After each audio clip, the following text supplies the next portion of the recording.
240 ricoverati e questa volta per l'influenza, quindi sindrome influenzale vera e quindi non più parainfluenzale, rino, eccetera.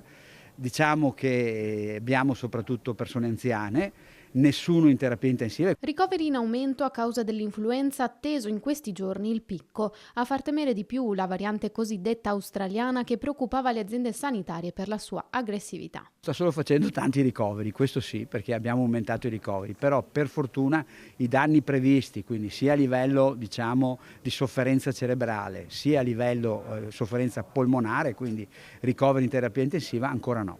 Solo 3 i ricoveri per Covid. La campagna vaccinale è andata bene, come al solito noi siamo il fanalino di coda. Quest'anno siamo andati oltre il 50, siamo intorno al 54-55, gli altri anni eravamo al 48, però gli altri hanno vaccinato di più. Noi paghiamo un po' una fascia di popolazione che decide di non vaccinarsi, chiamiamoli Novax, chiamiamoli come volete, ma decide di non vaccinarsi. Noi rispettiamo tutti e quindi facciamo quello che possiamo fare. 54,5% la copertura vaccinale stimata nella Marca, lontana dall'obiettivo fissato al 65%.